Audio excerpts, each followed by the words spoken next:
Assalamualaikum warahmatullahi wabarakatuh. Wilujeng patepang deui sareng simkuring Reja Nurhalija dina pangajaran Bahasa Sunda kelas 8.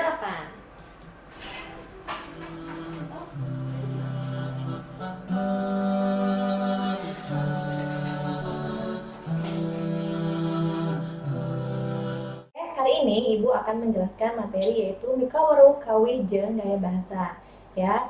Nah, apa itu Mikawaru Kawi jeung Gaya Bahasa? Yaitu memperkenalkan kawi dan juga gaya bahasa. Kita langsung ke materi yang pertama. Nah, ini adalah pengertian dari kawi. Harti kawi numutkeun kamus umum bahasa Sunda nyaeta rakitan basa sabangsa dangding nu teu make patokan pupuk.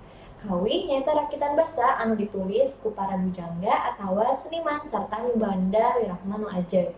Kawi mah beda jeung pupuh. Kawi teu kaugeut ku rupa-rupa aturan atau patokan kawas nu aya dina pupuh. Nah, atau secara sederhananya, kawi adalah lagu Sunda bebas yang tidak begitu terikat oleh aturan. Jika dilihat dari isinya, kawi mirip seperti sajak, yaitu merupakan bentuk puisi yang tidak terikat oleh aturan, seperti aturan yang ada dalam pupuh. Aturan dalam pupuh dalam bahasa Sunda dikenal dengan istilah guru lagu dan juga guru wilangan. Oke, berikutnya. Nah, di sini ada unsur-unsur kawi. Unsur-unsur kawi ada 4 ya. Yang pertama, atau kahiji, yaitu adalah tema. Ya, dalam kawi itu ada tema. Tema itu apa? Yaitu tema adalah hal pokok anu ngajiwan isi rumpaka kawi. Jadi intinya isi dari kawi itu tema ya. Jadi tema itu gambaran secara umum isi dari kawi. Oke. Yang kedua atau nu kadua, yaitu adalah nada. Oke, apa itu nada? Sikap menulis rumpaka kawi nu karasa anu ngaregepkeun atawa nu maca upama sedih, nalangsa, handap asor, adigung jeung sajabana. Artinya nada ini misalkan kalau kawinya sedih gitu ya, nadanya juga akan lebih mellow lagi kayak gitu ya. Oke, di sini yang ketiga atau nu katilu yaitu ada rasa ya. Nah, apa itu rasa? Yaitu ngagambarkeun sikap nu ngawi kana pokok pasualan nu aya dina rumpaka kawi. Jadi kalau misalkan rasanya sedih ya, jadi ekspresi rasa dari kawi itu sendiri. Misalkan bahagia atau bunga ya, terus sedih gitu dan lain sebagainya. Nah, yang terakhir atau nu kaopat yaitu adalah amanat. Apa itu amanat? Nah, amanat sendiri atau pasualan nu hayang ditepikeun ku anu ngawi atau nu ngaranna. Artinya pesan yang ingin disampaikan pengarang kepada para pendengar ya, seperti itu. Jadi unsur kawi ada 4 ya, jangan lupa. Oke, berikutnya adalah golongan kawi. Nah, untuk golongan kawi sendiri ada 5 ya. Yang pertama yaitu ada kawi perjuangan atau kawi yang isinya itu tentang semangat kepahlawanan dan lain sebagainya. Jadi itu jenis-jenisnya ya. Pertama ada kawi perjuangan. Oke. Dan yang kedua yaitu ada kawi pujian, yang mana isina muji ke Allah, nembongkeun keagungan Allah, doa, sholawat ka Nabi jeung sajabana. Artinya di kawi pujian ini isinya yaitu lebih ke hal-hal yang sifatnya religius ya, misalkan memuji kepada Allah gitu ya, kepada Nabi dan lain sebagainya. Nah, yang ketiga yaitu adalah kawi silih asih. Apa itu kawi silih asih? Yaitu kawi yang biasanya itu tentang asmara, kasih sayang dan lain sebagainya. Nah, di sini ada kawi atikan yang poin keempat. Oke, apa itu kawi atikan? Yaitu eusina mere atikan atau pendidikan. Ya, sangkan tetap aya dina bebeneran, persatuan jeung kesatuan. Nah, kawi atikan ini biasanya pendidikan lebih ke pengajaran hidup gitu ya, pelajaran hidup ya. Gitu misalkan kayak isi-isinya berupa nasihat gitu ya, bagaimana menjadi anak yang baik misalkan, atau intinya lebih ke hal-hal yang sifatnya pelajaran hidup gitu ya, dalam kebaikan. Nah, itu kawi atikan ya. Oke, yang terakhir adalah kawi keindahan alam. Nah, kawi keindahan alam ini menceritakan tentang keindahan alam gitu ya. Banyak sekali ya gitu kawi-kawi tentang keindahan alam, contohnya yang menceritakan tentang keindahan Bandung gitu ya, ada Bahu Reksa Bandung dan lain sebagainya. Oke. Nah, setelah itu kita ke materi yang berikutnya ya.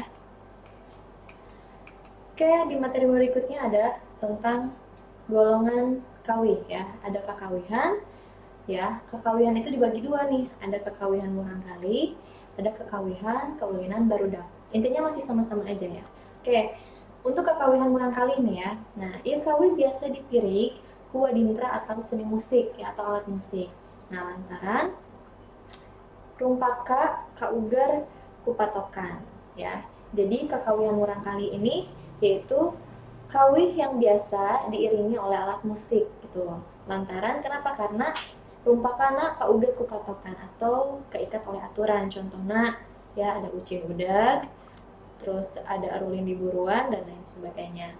Yang berikutnya ada kekawihan kaulinan barudak. Nah, kekawihan kaulinan barudak jarang dipiring ku waditra lantaran rumpakana teu kauger ku patokan, tapi biasa dipirik dengan bebas wirahmanan gitu ya. Contohnya kalau misalkan anak-anak sering main gitu ya, menggunakan nyanyian gitu, ada lagunya tuh ada cinciripit gitu ya, terus oray-orayan dan lain sebagainya.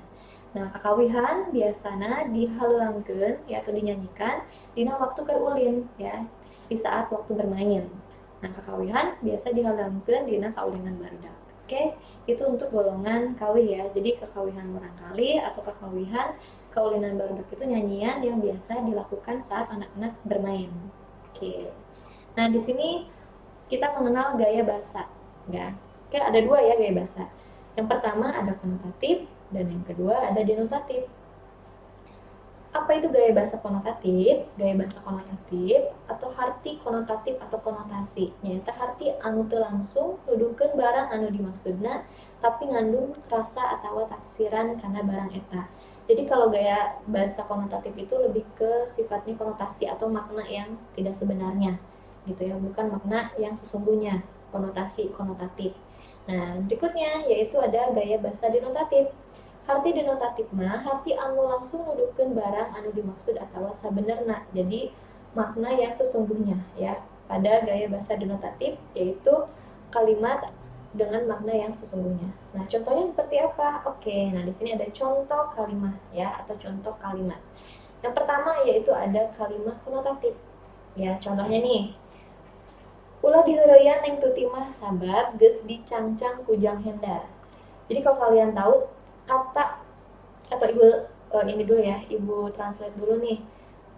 Ulah diheureuyaan neng tuti mah, jadi kayak jangan digoda neng tuti gitu ya. Sabab geus dicangcang ku Jang Hendar.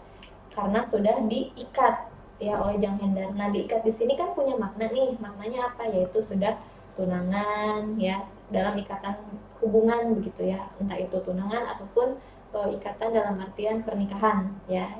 Jadi apa ya, kata dicangcang ini adalah diikat, tapi diikatnya bukan berarti yang diikat oleh tali, bukan, tapi diikat dalam hubungan gitu ya, tali hubungan gitu ya.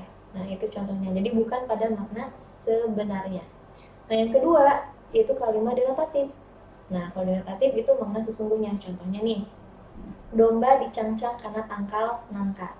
Jadi domba diikat di pohon nangka gitu ya. Berarti itu benar-benar diikat oleh tali gitu ya. Jadi kalian harus tahu ya kalimat konotatif dan denotatif. Kalau yang konotatif yaitu bukan pada makna sesungguhnya atau konotasi, dan yang kalimat denotatif adalah makna sebenarnya. Oke, sampai di situ paham ya? Nah, oke, materi yang hari ini disampaikan sekian. Terima kasih. Ya, mohon maaf apabila ada kesalahan. Wassalamualaikum warahmatullahi wabarakatuh.